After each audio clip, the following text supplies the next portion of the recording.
Joaquim Linguiça.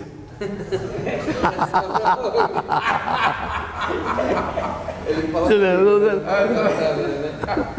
Carlinhos, você vai conversar com nós aqui, esquece a câmera, tá? Não, eu vou falar. Aí assim... Depois você faz a censura, viu? Eu autorizo. A turma me pergunta como é que eu chamo. Eu falo, sou o Duinho, volto para dar em Fim do Brás, lá no meio da usina. O meu som tá bom? Deixa eu só fazer alguma coisa. Que tem alguns comandantes aí do quartel que pediram esse vídeo depois.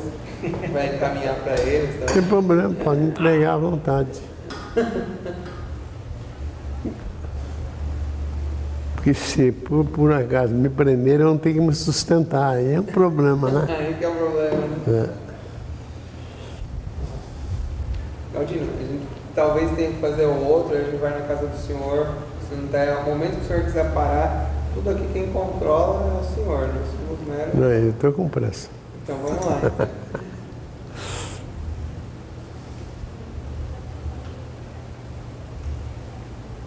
Oi, gente. Vamos?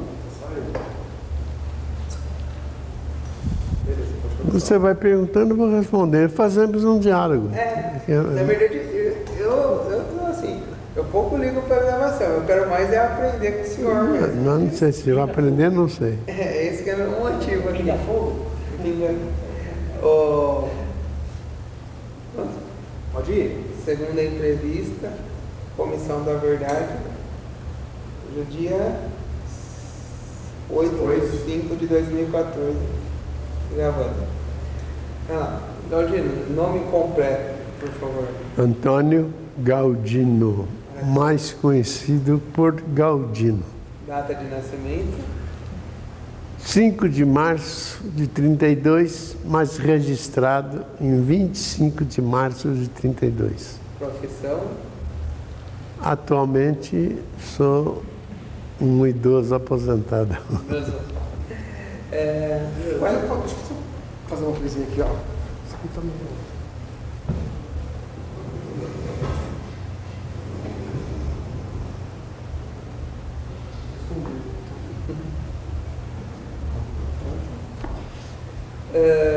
Valendo, ótimo. Quais profissões, assim, o senhor hoje é aposentado, mas já trabalhou como texto, já foi vereador? Trabalhei na indústria Votorantim, do Edemiro de Moraes. Já entrei aqui na Argos, do Ernesto Jorge de Edrixen. Da Argos, eu fui para o Sindicato de Fiação e Tecelagem como diretor e fiquei lá até me aposentar. Aposentar por tempo de serviço. Depois eu fundei a Associação dos Aposentados de Jundiaí. Porque na época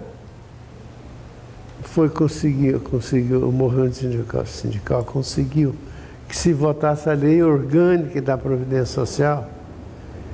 E aconteceu que houve uma enxurrada de aposentados, não só em Jundiaí, como no Brasil inteiro. E aí então formamos aqui, surgiu a necessidade da Associação dos Aposentados, que eu já tinha formado anteriormente e que, por falta de atividade, pereceu. Aí eu fundei novamente em 13 de maio de 79. A Associação dos Aposentados e Pensionistas de Jundiaí e região. E o senhor é natural de Pinhal, né? Espírito Santo do Pinhal. O nome você tem Espírito Santo do Pinhal. E eu brinco assim, puseram Espírito, porque só Pinhal não dava, né? E aí o senhor veio para Jundiaí por quanto tempo? Como foi essa... Eu vim para Jundiaí 15, 16 anos, de lá de Pinhal. Fui trabalhar na indústria São Jorge, que é onde hoje é o Maxi Shopping, né? Maxi Shopping não. O Extra. Hã? Agora é o Extra. É o Extra, lá na fábrica São Jorge, do Fernando Gasparian, um armênio, De lá eu acabei ficando sócio do sindicato, depois num atrito que eu tive lá com o contramestre, porque quebrava a máquina. Para vir consertar, eles enrolavam, não consertavam e ele trabalhava que nem louco por causa disso. Eu briguei, pedi a demissão e fui embora. Aí fui embora para Mauá. Em Mauá trabalhei em cerâmica de louça. Fui raspador, quando a forma, né? Ficava das emendas, ficava aquela pele, aquela coisa, eu fui raspador de louça. De lá voltei para Jundiaí para servir o Exército. Depois que eu servi o Exército, eu passei, parece incrível, né? Servi o Exército, saí do Exército e fui ser servente de pedreiro. Um negócio meio esquisito, né? Mas era uma pessoa que fiquei conhecendo, ele era de Sorocaba, aí ele era pedreiro, eu fui trabalhar de pedreiro com ele. Depois de servente de pedreiro, fui parar na fábrica de vassouras do Nino Ferraz, que já deve ter fechado, não sei se existe ainda. Da fábrica de vassoura, eu voltei para Campinas, aí eu comecei a ter uma certa atuação. Entrei na Argos, passei a ter atuação política, fui para Campinas, voltei e continuo morando em Campinas. Agora, quando eu morava em Jundiaí, eu decidi, e eu era vereador, não quis concorrer à reeleição, me reelegeria porque eu tinha a Associação dos Aposentados na mão, tranquilo, e o movimento dos famosos 157, né, de reajuste. Nós conseguimos, eu me reelegeria tranquilamente, mas eu não quis para ir para Campinas, porque meus filhos foram estudar, todos na Unicamp, e ficaram por lá. Um porque casou, outro porque eu fui com outro porque não sei o quê, e eu tive que ir para lá para ficar junto com os filhos, com as netas, netos, afinal de contas é a família, né? E estou morando em Campinas até hoje. O senhor foi vereador em que período aqui? Aqui foi 60 a 64. 64. A 60 o golpe, caçamos no mandato. Esse período que precedeu o golpe, antes ali, o senhor pode falar um pouco para nós como que era o clima político na cidade?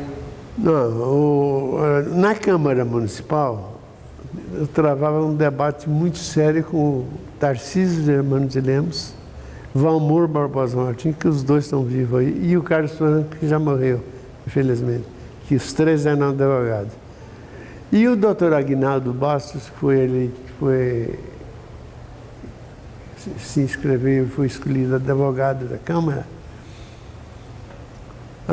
ficaram entusiasmados naquele debate e assisti, porque eu tenho primário. Só, e debatia com o Tarcísio, que na época era presidente da OAB, com o Frank, com o Valmor, no mesmo nível. Ele ficava impressionado, eu como primário debatia com esses caras, debatia. Então eu ganhei muito prestígio na Câmara nessa época. Aí concorri a uma reeleição,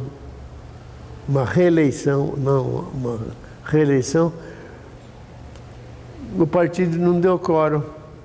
O partido não deu quórum para eleger vereador e eu fiquei fora. Só voltei depois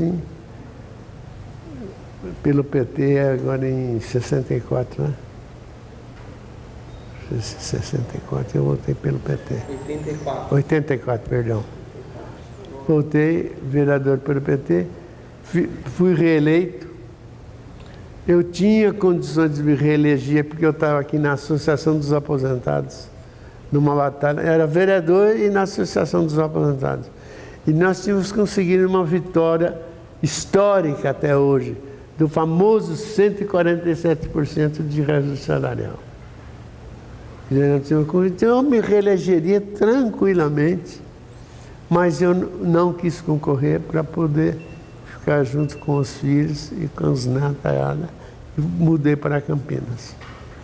E como foi assim que o senhor chegou até a política?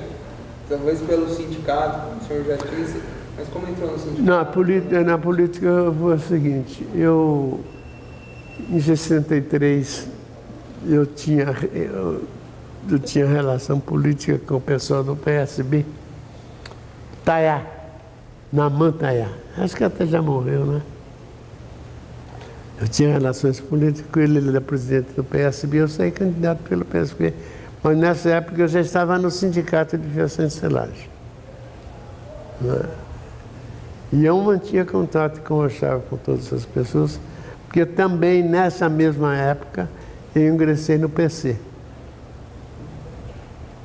Eu entrei na Argos e lá na Argos, como diz os amigos do Valci, me recrutaram. E ingressei no PC e tinha atividade política aí, fui tendo até o último mandato que eu não quis mais concorrer por voltar para Campinas. E aí, assim, essa relação do PC, do PSB, dessa política, né? Mas antes, tudo isso começou no sindicato. E aí, como o senhor... Primeiro eu trabalhava por conta. Eu, quando garoto, eu aprendi a fazer colchão. Se tinha muito colchão de capim, de crina animal, de crina vegetal, de algodão, de lã, eu falei tantos colchão lá. E eu aprendi isso quando era moleque, quando tinha 10, 12 anos de idade, eu aprendi.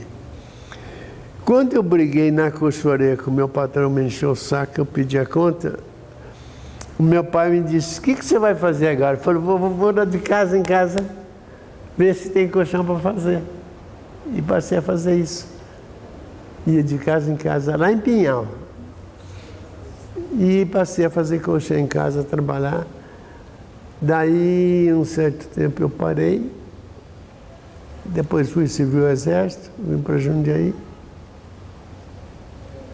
E aqui eu fui parar no sindicato, porque da São Jorge, que eu entrei lá, fui ficar sócio do sindicato. Na Argos, eu não precisei, porque a Argos tinha uma política diferenciada. A Argos entrava lá, ela escrevia o operário como associado do sindicato. Na São Jorge, não, precisei ir lá no sindicato fazer minha ficha. Aí começou essa relação com o sindicato, que acabou gerando uma... Mas se deu o seguinte, então, mas é que você puxa... Não. Aí, fiquei associado do sindicato, estava na Argos, na segunda vez, e era constante, eu ia lá no sindicato, eu tinha o hábito de ir no sindicato. Todo dia ou toda semana eu passava algumas horas dentro do sindicato, apreciando o movimento. Eu tinha sido eleito, na época, um pouco antes de eu ir no sindicato, o Benedito Camargo, que derrotou o famoso Arruda, que era o ex-presidente, que é, vamos usar o termo, um pelegão mor, né? Então, o Benedito Camargo se elegeu, eu ia lá por causa disso, era novo sindicato, ia lá acompanhar. Depois, teve a eleição no sindicato, em vez de eu discutir com ele para formar a chapa, quando eu não discuti, eu formei a minha. E apanhei, né? Feio. Formei a minha chapa. Quando chegou a outra eleição, porque era de 2 em 2 anos, quando chegou a outra eleição do sindicato, eles me convidaram para me ser secretário-geral. Aí eu entrei para o sindicato numa chapa única, não teve adversário, nada. Aí foi minha vida sindical. Aí a vida sindical, política, Partido Comunista, Câmara de Vereadores, era uma loucura. Loucura total, né? Aí o senhor passou então, pela relação sindical, militância política, chegou... E Câmara Municipal. E Câmara Municipal. Aí chegou... E porta de fábrica. Porta de fábrica, chão de fábrica ali. E aí chegou o 64. O golpe. E aí o golpe militar. Quando chegou o golpe, eu já tinha feito uma visita a Cuba e retornado. Mas quando chegou o golpe, um mês antes do golpe, eu fui para a União Soviética, para Moscou. Quando eu estava lá, estourou. Eu ouvi tudo pela Bandeirante. Estourou a rebordose, como eu costumo falar, e não pude voltar. Fiquei 1 ano e 2 meses lá. Só voltei quando houve as condições que eu pudesse chegar tranquilamente, sem maiores riscos, né? Porque eu corria risco. E depois de ler esse diário que você me deu hoje aí me convenci muito mais ainda, né? E aí nesse contexto, tudo, o senhor falou que foi para Cuba e para Moscou antes do golpe. Quais os motivos dessa viagem? Não, Cuba foi passeio. Passei não. Cuba eu fui para assistir um ato da Revolução Cubana, 26 de julho. Eu fui lá só para assistir isso. 26 de julho, o senhor lembra o ano? Se não me engano, foi em 62. Ou 61 ou 62, por aí. Fui para lá, assisti, voltei. Depois é que eu fui para Moscou. Mas Moscou já era um período mais longo. Eu fui para ficar 6 meses. Acabei ficando 1 ano e 2 meses. E qual o motivo dessa viagem? Aí a Moscou foi estudar economia e filosofia. Qual filosofia? Filosofia marxista. E o senhor pode falar um pouco como foi essa experiência lá na União Soviética? Olha, bom, primeiro lá eu tinha um salário mensal para estudar, hein? Que mamata não. Eu tinha um salário mensal para mim poder me sustentar com roupa, alimento, etc. E durante o dia eu estudava numa escola lá, filosofia e economia. Juntei um dinheiro e aproveitei juntando esse dinheiro, troquei o rublo por dólar e voltei. Mas para me voltar, eu dependi de orientação, porque eles não deixavam voltar por causa do golpe. Porque o noticiário pela Rede Bandeirantes, pela Rádio Bandeirantes, era terrível. Coisa assim, de assustar, né? Teve cidades aí que eles arrastaram gente pela rua, né? E aí, depois que amenizou um pouco, eu voltei. Quando eu voltei, cheguei, minha família não sabia que eu estava voltando. Eu cheguei em casa, minha mãe começou a chorar. Você dá risada porque eu voltei, você fica chorando? Oh. Aí é que eu caiu a ficha do que foi a ditadura aqui, né? Aí é que caiu, porque eu estava fora. Mas eu só a rádio. Mas viver aqui não. Mas aí a polícia esteve em casa, eles invadiram a minha casa do meu pai, procuraram lá, mas prenderam meu irmão, o Arthur. Mas foi rápido, mas prenderam. Não me encontraram. Quando eu voltei, eu comecei normalmente a andar pela cidade. O que acontecia era isso, que eu estava andando, tinha pessoas que desviavam da minha presença. Me via, desviava. Se eu fosse em direção a ele, saía fora. Se eu não fosse, ele fugia. E eu saía com o meu filho mais velho, o Luiz Carlos. Eu saía com ele, né? Dava a volta. E assim fui me entrosando novamente.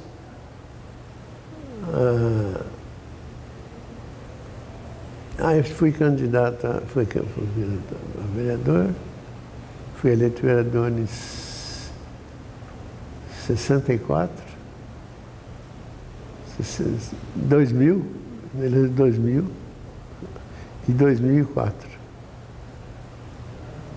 Ele fui candidato à reeleição. Na última que eu me consegui, eu resolvi viver para a família. Para mim e para a família. Porque eu vivia para mim só e para os outros. Mas eu inverti, é para mim e para a família. E passei só a ficar em casa. E em 64 o senhor está lá na Rússia, deixou aqui um país que estava ali no governo, de João Goulart. Era João Goulart. Isso. E voltou, já estava no governo do Castelo Branco. Castelo Como Branco. foi essa mudança? Né? Eu acompanhei tudo pela onda da Rádio Bandeirante, lá em Moscou. Acompanhei tudo. É claro que é um noticiário de jornalista. É um noticiário, às vezes, um pouco além do real, né? E quando cheguei, eu já sabia que tinha problema, porque quando eu cheguei, minha mãe começou a chorar. Aí eu percebi o drama. Quer dizer, eles teve a polícia em casa, o pessoal do exército esteve em casa. Na casa do meu pai, né? Na casa do meu pai, porque minha mãe, minha esposa morava, eu morava na casa do meu pai. Aí que eu senti o drama, mas começou normal, foi um processo natural, entendimento, até que voltei a ser candidato a vereador pelo PT. Mas, aí existe esse período que o senhor está aqui, e o senhor é um que vai lutar contra essa forma política utilizada no período militar. E como foi essa luta? Como o senhor se opôs ao período militar? Ou como foi? E também, assim, como foi o cotidiano? Como era o dia a dia? Bom, veja bem, eu estava no sindicato Festa de Serragem, né? Nessa época toda. O grande drama era fazer greve. E nós fizemos greve nessa época. E eu me lembro que fizemos greve, a famosa, aliás, no negócio lá que fala greve dos 3 mil, os 300 mil, Então, famosa greve. 13º salário. Hã? A greve do 13º 13º salário, mas a batalha, aí o centro de atividade da gente era centrado no Congresso Nacional.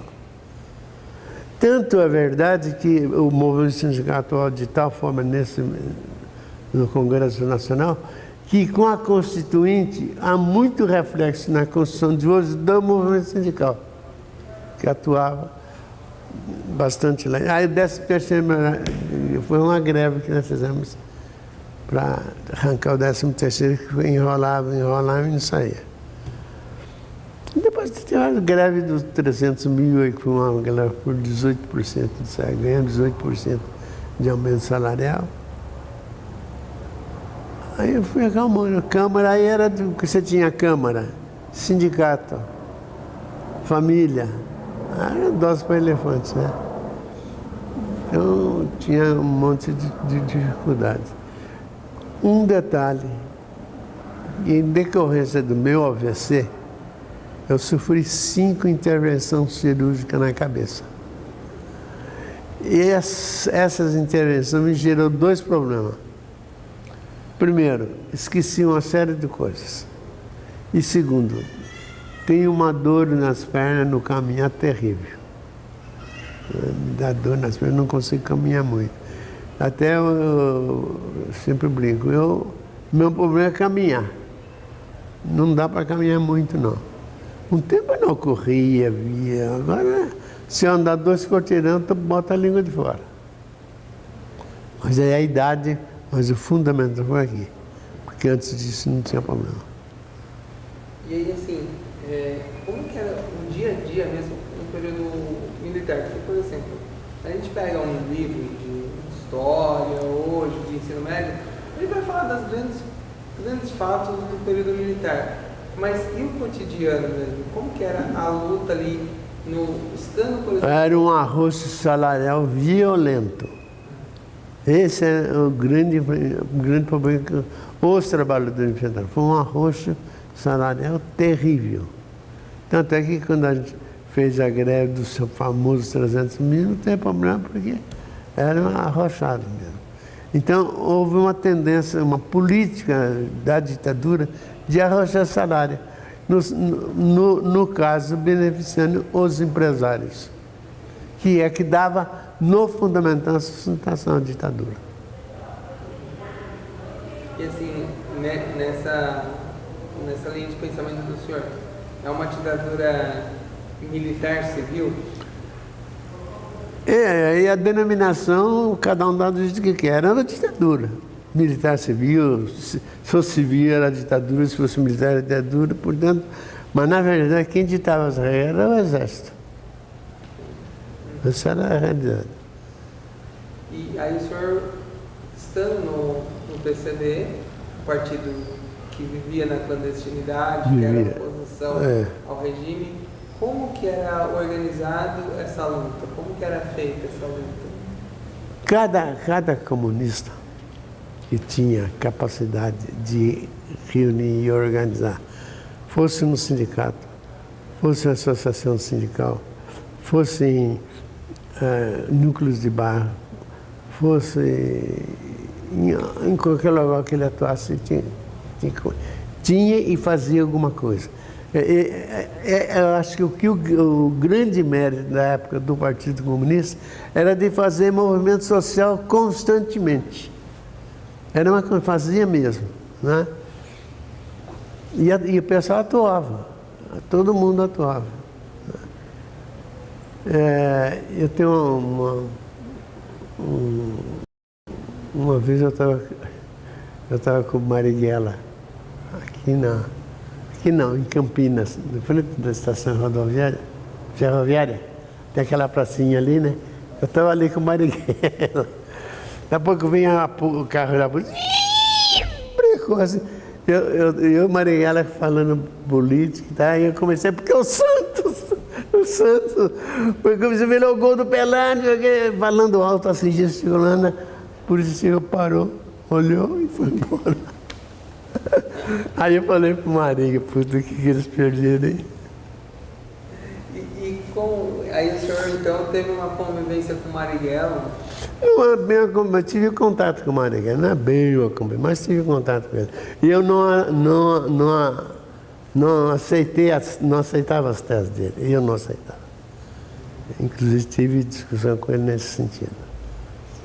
E aí como era essa vivência na clandestinidade? Porque a gente sabe que os militares perseguiam... Era semi-clandestina, porque não é bem era clandestinada para reunir o partido. Mas a atuação de cada comunista era pública.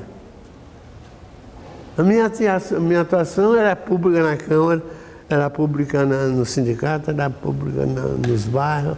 Eu atuei no Movimento Social São José, na Igapiama, no sindicato aí, a Câmara Municipal, era tudo público. E todo mundo sabia que eu era comunista. Agora, também não ficava fazendo o que o Adamastor fazia, que era o meu, só proselitismo, sabe? Isso eu não fazia. Fazia luta de classe. Isso era o zero vezes na luta de classe. Mas fazer proselitismo, que é melhor socialismo, isso eu não ficava fazendo, não. Tanto é que na Câmara, se vocês for conversar com o Tarcísio, o Amor, vocês vão ver que eles falavam isso. Né? O Galdino não fazia proselitismo aqui na Câmara. E não fazia mesmo. Por que não fazia para vereador, pô? Puta burrice. Proselitismo para vereador. São os caras mais manjados da história. Nós, assim, vendo documentos dessa época em Jundiaí, a gente viu que tinha bastante pessoas que também eram pró-ditadura militar. Então, existem relatos de pessoas que falavam mesmo que a Câmara tinha algumas resistências comunistas. Como era essa disputa? Eu não senti isso, não. Não, eu não senti. É porque há um aspecto... Eu sempre fui meio dado com todo mundo. Nós estávamos, a Menegildo Martinelli, hoje que nós vimos o negócio da Menegildo Martinelli. Eu tinha amizade com o Menegildo Martinelli, porque era um conservador, não era, era ultraconservador, anticomunista até os fios de cabelo. Eu tinha amizade com ele, porque eu não misturava, eu não confundia, apesar que a minha batalha em função dos trabalhadores era permanente. E na Câmara, segundo, eu tenho uns relatos lá em casa, e eu não podia ter trazido para você, de opiniões do jornalista que era do presidente do PSB aqui, como é que chamava ele? Ele faz um relato sobre a minha vida na Câmara, minha conduta. Hã? Jaime? Não é Jaime, não. Não consigo lembrar, não estou Que é lembrando. o presidente do PSB agora? Não, foi isso em 63, 64. Antes era o Namutaiá. Sandro, não. Hã? Sandro. Não, Sandro. Na Montanha, era na Montanha, depois de uma. Fascina. E eu tinha por hábito de ter amizade e conversar com. O Fascina era espírita. Tinha o centro espírita, frequentava. Eu tinha amizade com o Menegildo Martinelli, era um conservador ao extremo, né? Tinha amizade. Então, tanto é que o filho dele deu uma entrevista há pouco tempo falando a meu respeito que eu tinha amizade com o pai dele. Eu não misturava, a diferença é que teve o Adamastor Fernandes, que vocês devem ter ouvido falar, ele era muito agressivo. Ele fazia proselitismo ideológico na Câmara, era burrice. Você vai conhecer vereador? Para lá, porra. E ele fazia, né? Então ele acabava ficando marcado. Proselitismo, você não faz proselitismo político, não, onde os caras só fazem política, porra. Você vai fazer proselitismo, que jeito? E aí, Parei por aí, fale. e aí o senhor fala então que a opção era pela luta de classe. É a luta de classe, E aí, sim. como era feita essa luta de classe? Ah, meu velho, via salário, via sindicato. Aí era o centro. E em campanha eleitoral, fazia luta de classe em campanha eleitoral. Porque eu, por exemplo, como candidato a vereador, fazia comício em todos os bairros. Ia fazer falando do problema do trabalhador, discutindo o problema do trabalhador. Né? E fui eleito vereador a primeira vez, e depois na segunda e na terceira. Na quarta só que eu desisti, não quis mais. Não é que eu não gostava, não. Eu adoro a política. Eu adoro a Câmara Municipal, onde tem discussão.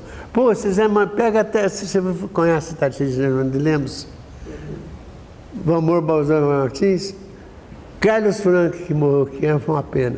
Esses três caras, rapaz, porcos, era um negócio, os três advogados.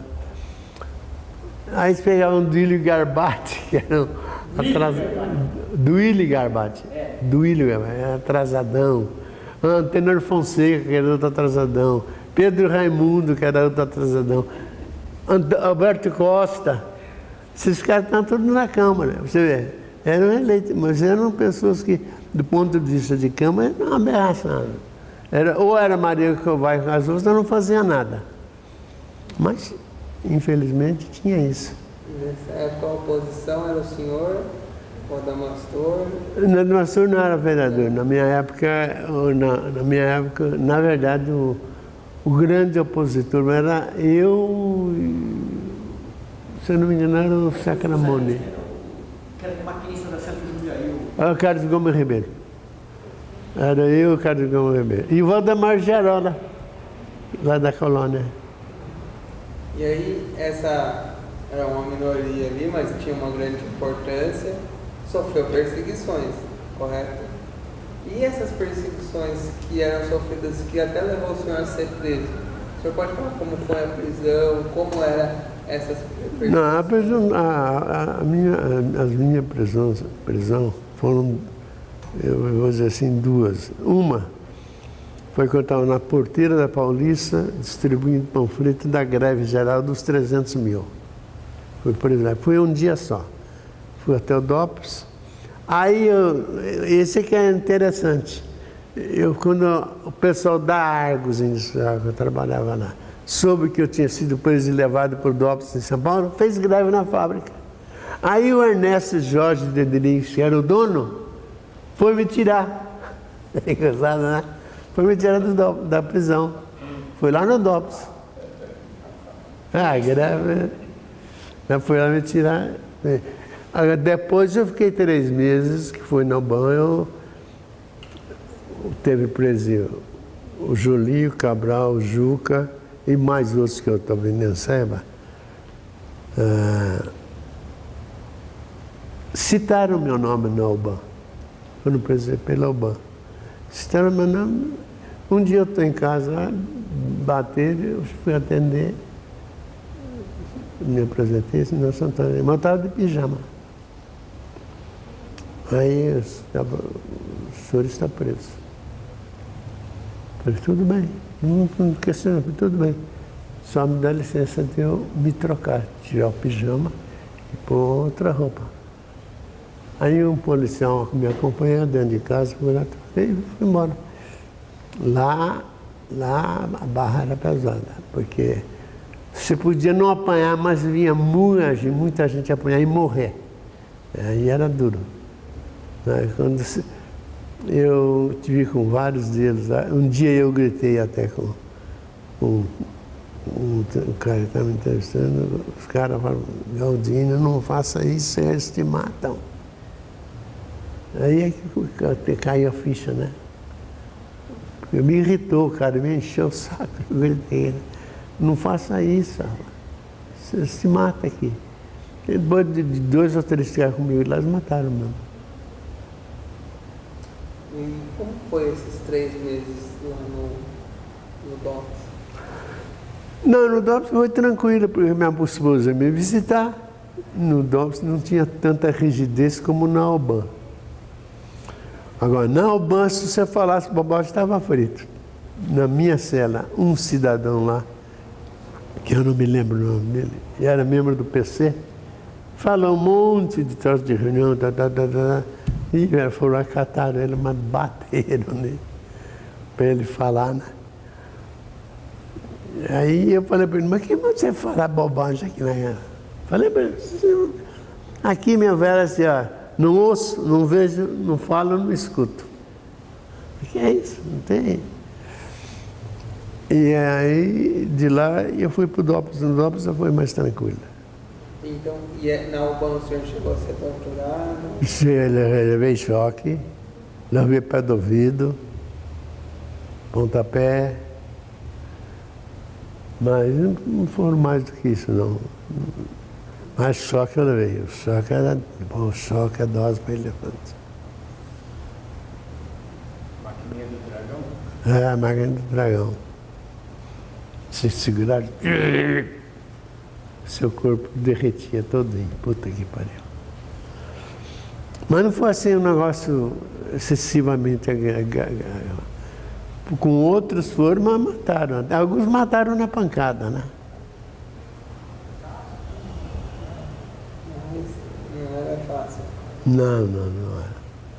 Mas também tinha gente que falava bobagem, né? Não tinha que falar, falava. Eu fui preso porque os caras que me denunciaram não tinham que falar, foram falar meu nome, né? Ou não devia nem ter falado. Se quiser contar agora, lá foi o Galdino pra cana. E a família? Porque a família do senhor já tinha filho nessa época? Tudo. Tinha 2 filhos. Meu pai e minha mãe foram sustentar, né? E meus irmãos foram sustentar. E mais não, tinha uns caras do antigo PC que levava dinheiro para minha mulher. Eles faziam coleta e levavam lá. Nem sei se esse cara não foi trucidado, eu acho que foi. O senhor lembra quem é? O nome dele, não lembro o nome direito, não. Ele morava em Campinas, eu tenho a impressão que ele foi trucidado. O Nestor Vera, que eu conheci, tinha amizade, que era um líder de camponeses, foi trucidado. Ele e o outro dos camponeses lá, que não me lembro o nome. E assim, é um período que em Jundiaí nós temos pouca fonte hoje, né? Sobre isso, sobre como foi esse período. O senhor poderia fazer assim, tipo, um breve relato do dia do golpe até o começo da anistia, até o final ali da década de 70 para nós? Olha, é um pouco difícil, eu quero deixar claro. O AVC e essas operações me fez esquecer um bocado. Tranquilo. Me fez esquecer um bocado mesmo, entendeu? Olha, se fez esquecer um bocado, o senhor já está lembrando tudo isso, imagina o quanto... Mas me fez esquecer. Às vezes eu fico lembrando de coisas, eu falei, caramba, eu preciso sentar, ficar pensando para lembrar alguma coisa. Mas já não há tanto, não é como, por exemplo, há 10 anos atrás. Não é.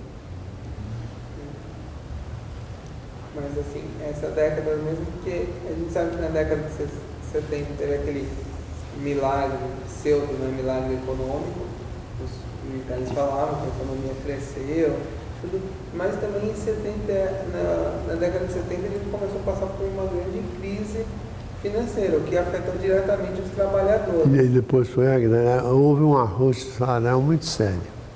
O arrocho salarial foi violento. Tanto é que para fazer a greve até que era fácil, não era difícil, apesar da ditadura.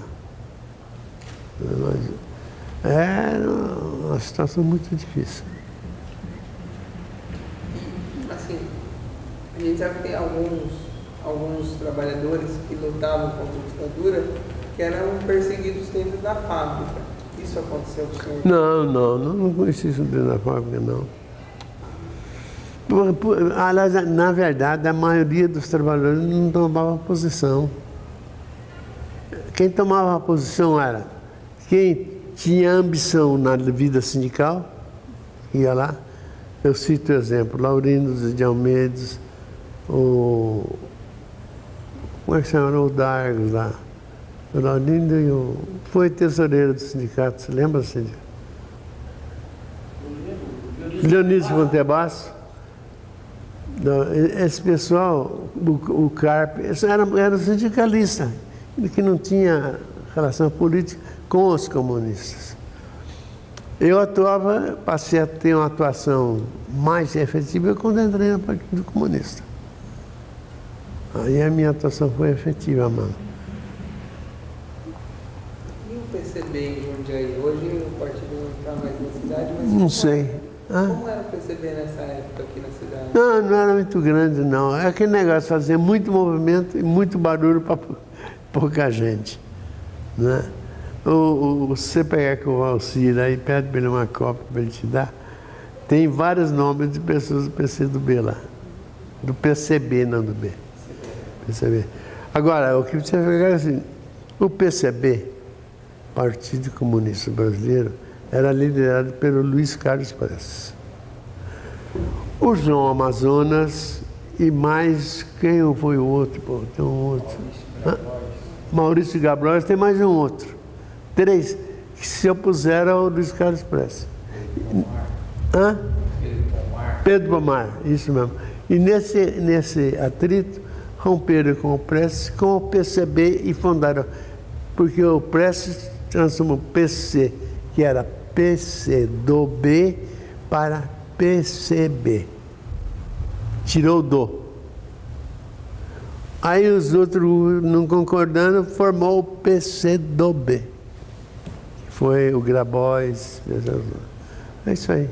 Teve a relação da China. Tinha problema envolvia o problema da China. A China ajudou o pessoal da oposição, né? Albânia. A China é a Albânia, mas o mais era a Albânia. E aí chegou em 1978, as greves do ABC, Eu entrei nas greves, comecei a entrar nas greves. Lá. Aliás, essa greve, a última greve lá, eu não sei nem o que eu fiz. Eu estava no movimento dos aposentados.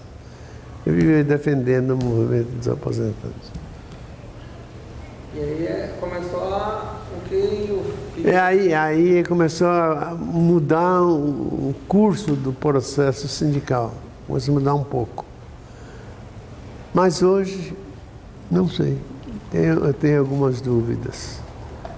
Mas aí nessa década de 70 começou, até a gente tem logo no começo de 80 a fundação do Partido dos Trabalhadores. Veio o CUT, Central Única dos Trabalhadores. Mas aí degenerou um pouco. Por quê? Quem é o cara da força sindical? O Paulinho, hoje o Paulinho. Paulinho era do PC. Paulinho era filiado ao PC. Ele... Medeiros. Hã? Medeiros. Medeiros. Tinha mais um outro. Era filiado ao PC. Só que o Paulinho degenerou, né? E aí em Jundiaí, nesse período, a fundação, essa aproximação da reabertura política na nossa cidade. Como ocorreu? Campanha direta já, a própria fundação da CUT, do Partido dos Trabalhadores. Eu me lembro que eu fiz muito comício aqui em defesa da Previdência Social. Criação da Previdência, eu me lembro. Agora, eu passei a ter mais contato com o PT depois de que o Lula me procurou. Depois de Dirceu. Aí eu fui candidato a vice-governador. Aí eu tive um contato maior com o PT. E fui eleito mais 2 mandatos de vereador pelo PT. E em Jundiaí, essa fundação do PT, o senhor acompanhou? Da fundação aqui? Isso. Não, eu não acompanhei, eu tomei conhecimento. Depois é que eu fui me entrosando com eles. Mas é que eu vivia mais no movimento dos aposentados e no movimento sindical do que no partido político. A não ser o PC, né? Mas o PT veio depois, aí eu estava no movimento dos aposentados, fui secretário-geral da Confederação Brasileira dos Aposentados, presidente da Federação do Estado de São Paulo e da Associação... Nessa época que eu mantive contato com o Lula, e hoje, como não sei como é que foi lá que eu tive contato com o Zé Dirceu, mas já tive também quando ele era estudante, eu tive contato com ele. Aí o Lula e o Mauro Menuque, Fanu, Mauro, Favoso, que trabalha em Sorocaba, né? Mauro Menuque tramou para eu sair vice do Zé Dirceu, para abrir. Aí é que a filha da polícia da política, desculpa assim. Fica à vontade. Não, aí ele tramou para me sair candidato a vice-governador com o Zé Dirceu, para que eu abrisse espaço para o Arlindo Chinara vir para cá deputado federal. Porque eu era candidato a deputado federal. A manobra na hora foi aí. E usou o Lula para isso, porque o Lula me chamou. O Lula, eu preciso de você lá e tal, consegue, mas foi o Mauro que fez isso. Então, agora eu não faço mais nada. E aí existia um grupo dentro do PC que era contra, tanto o PC como também do PCdoB, que era contra a fundação do PT, né? Eles alegavam que os trabalhadores já tinham um partido que os representava. Que era o Partido Comunista. Isso. E aqui em Jundiaí também tem... Isso eu lembro desse detalhe. E o Partido dos Trabalhadores, o PC... Quer dizer, aí era também uma... Como é que eu diria? Um pouco de orgulho individual que o PC representa. Na verdade, eu fui comprovado que não apresentava coisa nenhuma. Pode ser ideologicamente, pode ser. Mas ideologicamente não significa nada, né? E aqui, o senhor tem lembrança de alguns camaradas, companheiros, ou até mesmo opositores de Jundiaí? Opositores? Tipo, que foram contra essa luta contra a ditadura, que acabaram denunciando isso. Eu não lembro de nada disso. Não, no meu tempo não houve não, que eu me lembro, nada assim mais grave. A minha foi até aí eu ingressei no PT, fui candidato a vereador, fui eleito, fui reeleito. Podia ter sido reeleito novamente, porque eu estava na Associação dos Aposentados e ainda tinha me arrancado os 147%, famoso 147%, na marra, né? Na marra. E morri por aí. Toda essa luta, toda essa disputa e o fim da ditadura militar, começo da democracia. O senhor achou que valeu a pena a luta? Eu fiz comício para tudo quanto é canto. Claro que valeu. Eu fazia comício. Candidato a vereador, eu fazia comício nos bairros. O mais esquisito, né? Se fosse candidato a prefeito. Mas também quando eu tinha candidato a prefeito, quem é que eu apoiei aqui? Benassi? O Benassi, o André. Mas antes Tinha o MDB e a Arena, né? mas antes se eu não me engano, eu trabalhei para o Vasco Venchiaruti. Se eu não me engano. Ou já morreu, né? E em 83 o PT lançou, na primeira eleição, depois da abertura, com a fundação, o PT lançou candidatura aqui em Jundiaí também, né? Com o Mário como candidato. Mário contra a prefeita. Isso. E eles encabeçaram essa campanha de dietas já, tudo mais aqui na cidade. Mas disso eu não participei, não. Até porque eu não me entendia com a convergência. Eu não me entendia com eles. E eu sei que o Mário também não me entendia, biscunha barra. A recíproca era verdadeira. Eles estão. O PT foi uma união de tendências, né? No PT foi uma união de tendências mesmo. Ele tá aprimorando muita coisa ainda. Você percebe o debate na Câmara, aí você acompanha um pouco. Mas a mídia, o grande drama nosso chama-se mídia. A mídia é burguesa, porra. Tem jeito. Não tem jeito. Um troço. É o quarto poder. Como eu leio só São Paulo agora, eu não compro nem a Folha nem o Estadão, porque se você for ler, que lá tem mais matéria, tem. Você fica bobo, pô.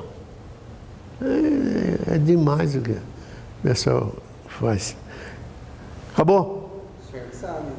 Eu tô doido para ir embora. Então, vamos lá então. Acabou. Depois, Eu tô cansado. Agora, se você vai fazer isso, passar, manda a cópia para mim. vamos mandar, a gente mandar uma cópia. Aí, se o senhor permitir, a gente gostaria de fazer outro dia, lá na casa do senhor. Não.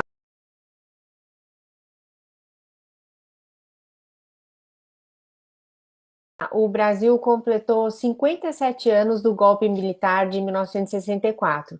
Muita gente morreu, pessoas foram torturadas e até hoje o país tenta se recuperar desse período de atraso. E o nosso entrevistado de hoje viveu de perto essa realidade. A gente vai conversar com o médico ambientalista Gilberto Natalini, que já está aqui com a gente. Natalini, bem-vindo. Muito obrigado pelo convite, pela gentileza. Queria dar um bom dia para você, Miriam, um bom dia para o Hermínio, um bom dia para o Vitor, que está por trás das câmeras, e para aqueles que estão nos assistindo ou vão nos assistir depois. Bom dia, Natalini. Muito obrigado pela participação. Pois não, Hermínio. Obrigado a vocês. Para a gente começar, Natalini, você viveu de perto essa realidade que eu sou mais novo, que nasci depois da ditadura militar, só aprendi nos livros, na história, depois você entrou para a vida política e tal. Como você vê essa situação que o país vive hoje, considerando essa memória da ditadura? Às vezes a gente vê alguns protestos de pessoas pedindo a volta da ditadura, por exemplo. Você que viveu de perto isso, como que você vê? Olha, na verdade, eu não quero acreditar no que eu estou vendo, né? Porque isso é a assinatura do fracasso da minha geração. A minha geração, eu perdi amigos na tortura, na prisão, na luta popular, pela democracia, pela liberdade, por um país mais justo, mais humano, mais fraterno, mais igual, mais soberano. E nós conseguimos a duras custas a redemocratização. Custou muito para muita gente, inclusive para mim, mas muita gente perdeu a vida, ficou com sequela, né, física e psíquica. E nós caminhamos depois, durante essas décadas, para, no final, aí, nos últimos 20 anos, nós entrarmos num ciclo de desarranjos, seja no aumento da corrupção, no aumento da roubalheira que se instalou no Brasil, seja essa ação, atitude do povo brasileiro de eleger um anormal.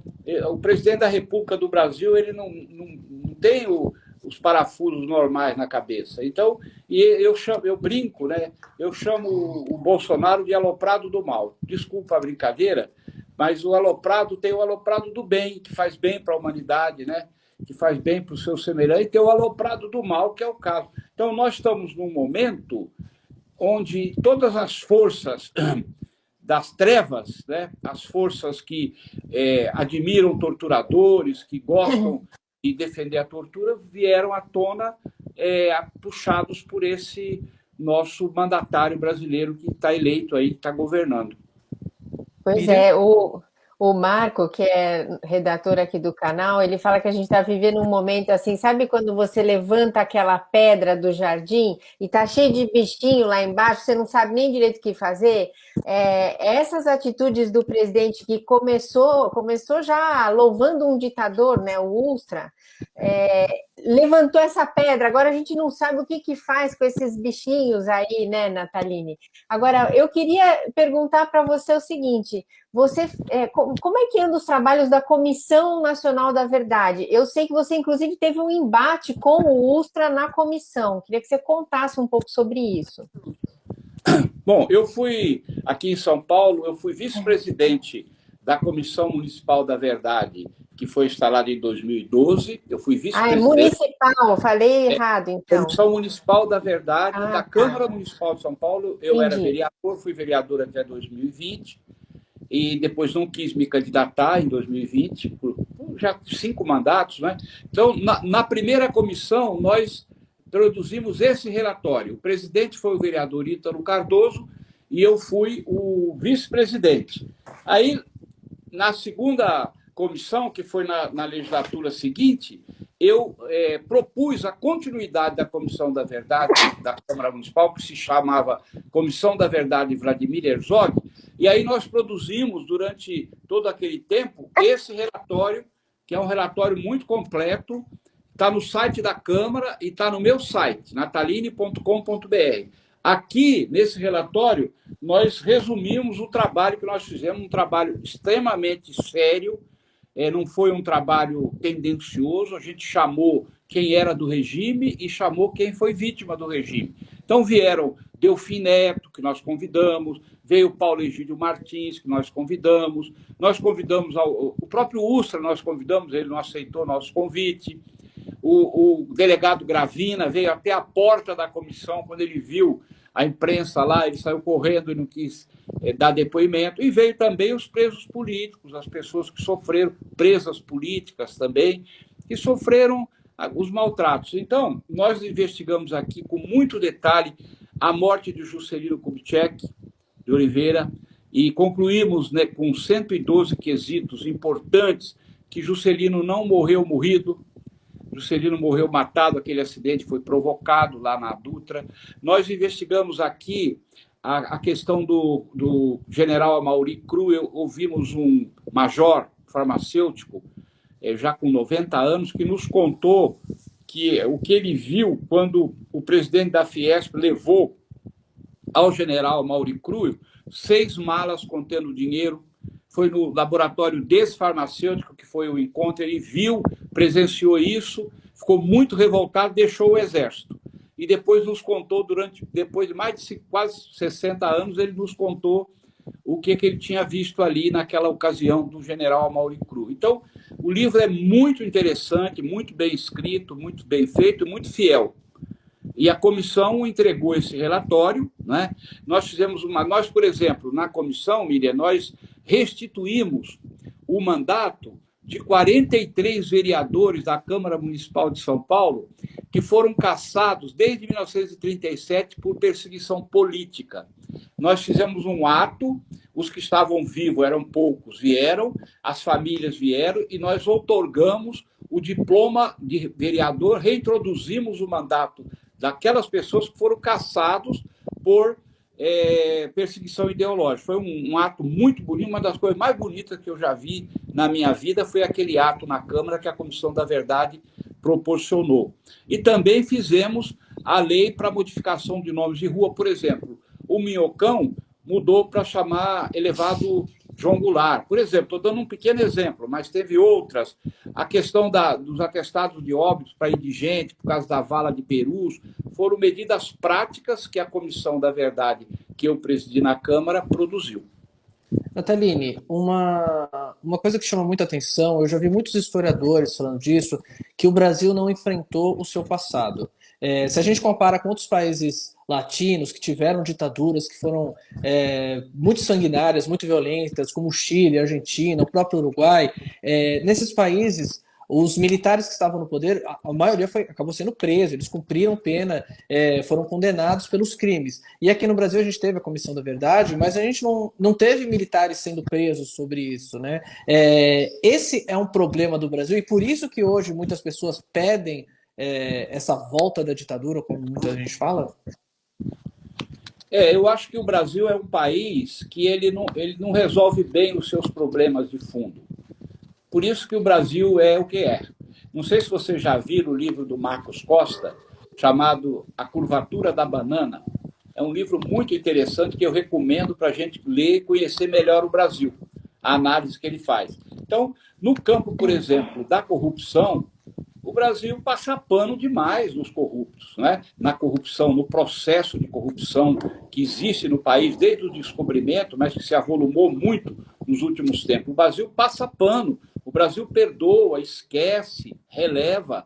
E também na questão democrática, também houve e há essa questão de não chegar até o fim para esclarecer e para punir pessoas que cometeram crimes contra a vida, crimes contra a humanidade, como é o caso, por exemplo, do Coronel Brilhante Ustra.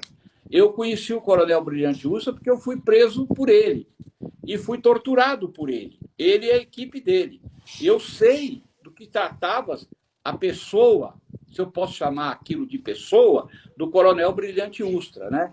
A barbaridade, a monstruosidade das práticas e dos pensamentos daquele homem. Pois então, até hoje, agora ele foi, há pouco tempo atrás, ele teve a justiça deu uma opinião, né, depois de 30, 40 anos, né, mas o Coronel Ustra, ele torturava e matava com as próprias... Ele era um agente do Estado, ele era um oficial do Exército, pago com os impostos do povo. Se havia uma guerra ideológica, a função dele era prender os adversários. Agora, prender, amarrar, desarmar, amarrar e matar na porrada, isso não é função de governo nem de Estado em lugar nenhum. Isso tem que ser punido. E o Brasil, infelizmente, a nova república, como era chamada, ela veio de um aconchambro político, né, onde os militares aceitaram entregar o poder, mas não aceitaram reconhecer o que eles fizeram durante aquela ditadura. E o poder civil, que assumiu, aceitou aquilo. A sociedade, deixa para lá, vamos vendo o que faz e tal. Isso deixou incrustado no corpo do país, né, na massa física do país e psicológica, deixou incrustado o núcleo da repressão, o núcleo da violência Isso me foi contado com detalhes por aquele autor daquele livro A Guerra Suja, né? O autor não, o personagem do livro, né? Que é aquele Guerra lá do Espírito Santo, aquele agente do DOP, ele contou como que essa máquina da repressão brasileira ela continua no subterrâneo do Brasil, ela continua se articulando, continua articulada. Isso trouxe no bojo dessa organização, com essa possibilidade política da eleição do Bolsonaro, levantou a pedra do jardim, como disse a Miriam, né? E os vermes apareceram pululando ali, que é exatamente essa manifestação pública de uma ideologia que permaneceu submersa desde o final da ditadura até hoje. É um fato. Nataline, eu imagino que para quem sofreu a violência, deve ser muito difícil falar sobre esse momento. Mas eu queria pedir para você contar um pouco mais sobre essa tortura, porque para quem não viveu, não fica muito claro a dimensão dela, né? A gente ouve relatos de pessoas que prendi um parente e você só ouvia os gritos da pessoa sendo machucada na sala ao lado. Teve gente que foi para o pau de arara, teve gente que tomou choque. Que tipo de violência ele fez com você, Nataline? Olha, eu posso falar sobre isso. Eu tenho lesão nos 2 ouvidos, tenho diminuição de audição, já comprovado com exames, tudo, por conta dos choques que o Ustra me deu e que a equipe dele me deu durante bastante tempo. Então, eu fiquei com essa lesão de ouvido. Outros ficaram com sequelas físicas, ficaram com problemas psicológicos gravíssimos. Agora, por que eu falo sobre isso? Com sofrimento, com tristeza, mas eu falo, por quê? Porque eu não tenho ódio dessa gente. Eu não consigo ter ódio de ninguém. Na verdade, em última instância, eu tenho, na verdade, vou dizer, um sentimento de pena, porque são seres humanos que passaram para o lado de uma sub-raça, né? São bestas feras que perderam a identidade com a alma humana. Quem foi torturado ou quem tortura sabe o que é a tortura. A tortura é o pior dos atos que um ser humano pode fazer com o outro, não é? Que é procurar o ponto mais doloroso, o ponto mais terrível para você acionar e para você fazer a pessoa sofrer, ou para pegar uma confissão, ou para vingar mesmo, como fizeram com a gente. Primeiro era para a gente confessar. Como nós não confessamos o que eles queriam, depois que eles, por outras vias, descobriram o que eles queriam, não pela nossa boca, eles ficaram 15 a 20 dias nos torturando por vingança, que é ainda uma coisa mais horrorosa. Eu fui preso em agosto de 1972, eu estava no 3º ano da Escola Paulista de Medicina, era estudante, e eu era oposição ao governo, eu não pertencia a nenhuma organização política, nunca participei de nada da luta armada, eu não era a favor da luta armada, eu era a favor da mobilização do povo democraticamente para derrubar a ditadura, portanto, eu não era a favor da violência, eu nunca dei um tapa, nem um tiro, nem uma facada em ninguém. O único sangue que eu tiro das pessoas é o meu bisturi, quando eu vou operar, eu já operei 17 mil, quando eu vou tentar curar ou curar as pessoas. É o que eu faço de mais doloroso, mas sob anestesia, inclusive. Então, eu não tinha esse argumento de que esse pessoal mais troglodita fala, o que você fez para merecer isso? Ninguém pode fazer nada, por pior que seja, para merecer ser pendurado e torturado. Porque se você está numa guerra, mesmo que seja uma guerra interna, uma guerra ideológica dentro de um país, a Convenção de Guerra diz que você prendeu a pessoa, você pode, no confronto, um matar o outro. Isso é da guerra. Mas depois que você prendeu, desarmou, algemou a pessoa, você não tem o direito, pelas convenções internacionais, de praticar nenhum tipo de agressão contra o preso. E foi o que a ditadura brasileira mais fez. Eu fui preso em 72, fui levado para o DOI-CODE, o Ustra era o comandante, ele era major na época, o apelido dele era Dr. Tibiriçá, o nome de guerra dele, e eu fiquei lá quase 2 meses na mão dele, ele tentando obter o nome de uma pessoa. Nós fomos presos em 11 estudantes de medicina e depois eles soltaram os 8, ficamos em 3, que eles achavam quem tinha culpa no cartório, de acordo com a visão deles. Nós não falamos o nome que ele queria, porque se eles pegassem a pessoa morreria, né? Eu tenho certeza. Nós seguramos o nome. até que a pessoa saiu do Brasil, e aí o pai da pessoa, que era pai de um dos estudantes que estava preso comigo, autorizou o filho a falar o nome da irmã. A irmã já estava no Chile. Aí ele falou o nome, aí que eu disse, depois mais 15 dias de pancadaria para poder vingar, porque nós não tínhamos entregado a pessoa. A gente ia morrer ali, mas não entregaríamos, tá certo? A tortura é de todo tipo. A tortura psicológica ela é muito terrível, porque, por exemplo, ele te tirar do sono 2, 3 horas da manhã, subir você lá para cima e começar a pancadaria, você já dorme sonhando com aquilo. Então, a tortura psicológica, né, ameaça à família, ameaça aos amigos, é terrível. E a tortura física é muito científica. Eles sabem onde bater, eles sabem onde dar o choque, eles têm métodos, vários métodos.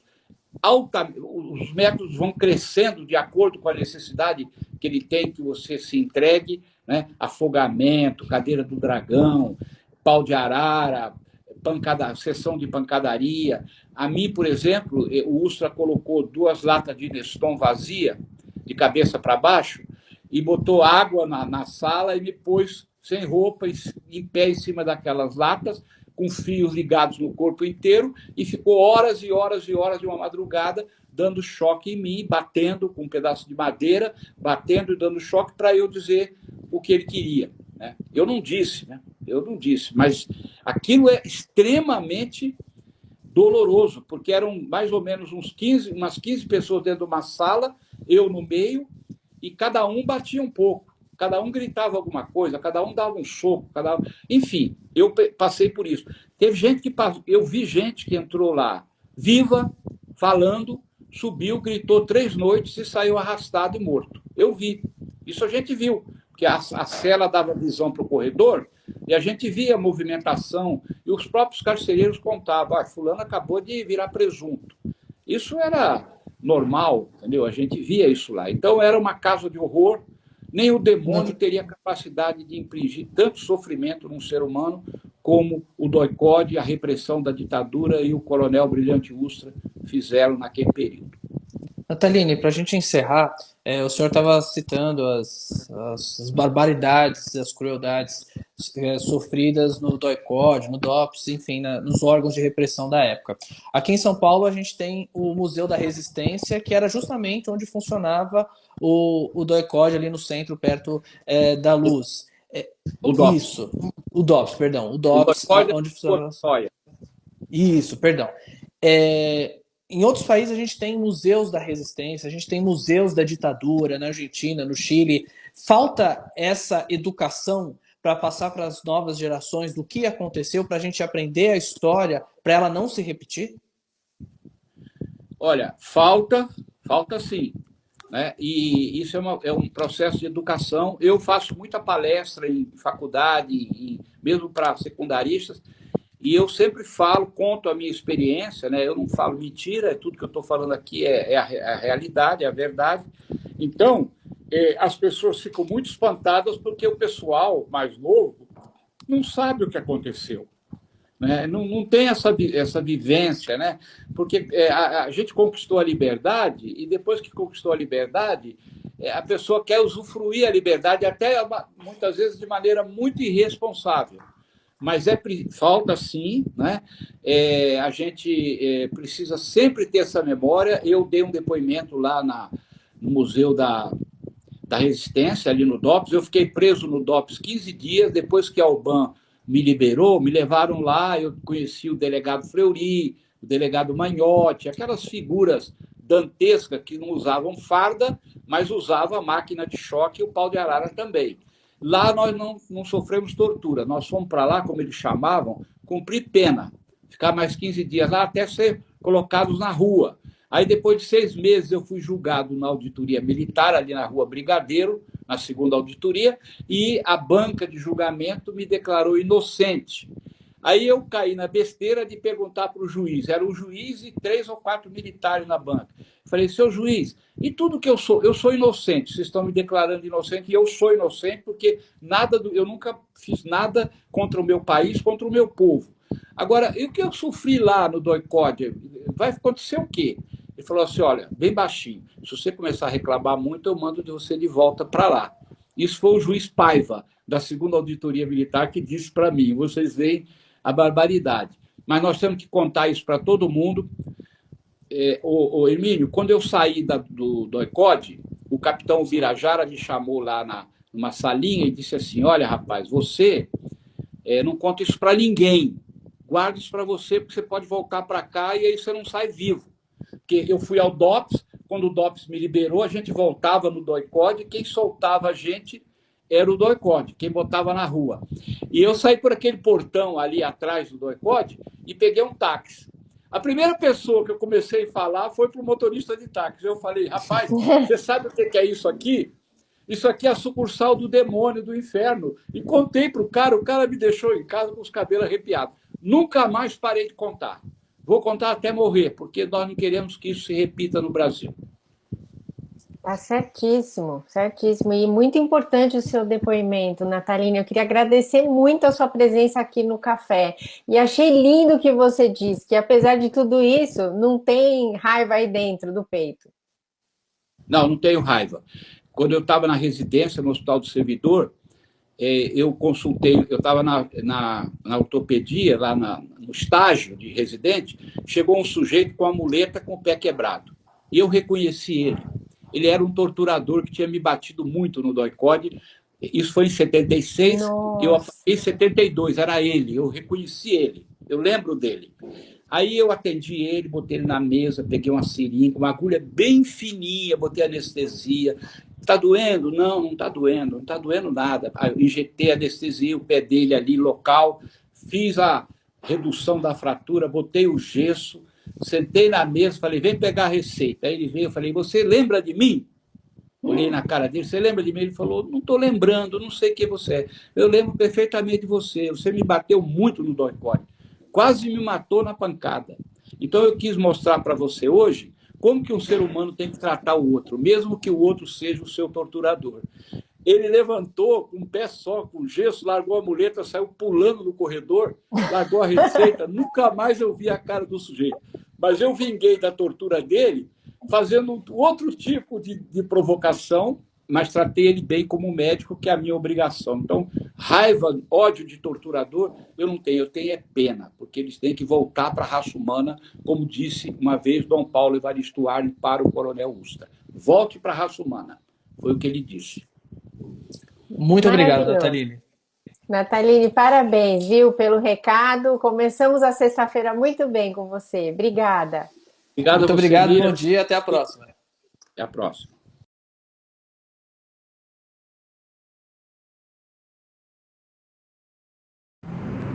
Tipo, o atual presidente, assim, sabe?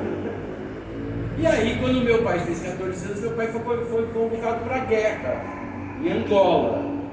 Por que meu pai foi convocado para a guerra em Angola? Porque ele era filho do político que era contra o presidente da República, que era um ditador. Aí meu avô se exilou no Brasil. Chegou aqui em 1960. Só que aqui virou uma ditadura em 64. Então a minha família foi uma família perseguida política. Em Portugal e no Brasil. E aí, obviamente, que as pessoas que acolheram meu avô aqui no Brasil eram pessoas ligadas ao Partido Comunista, né? E era muito interessante, porque eu nasci e aí eu me lembro quando eu era criança que a gente morava num sítio. Eu, meu irmão, meus primos, meus pais, meus tios não ficavam com a gente. Eles só iam de vez em quando, de final de semana. Mas a gente sempre recebia umas visitas, assim, era o tio Jorge e era o tio Carlos, né?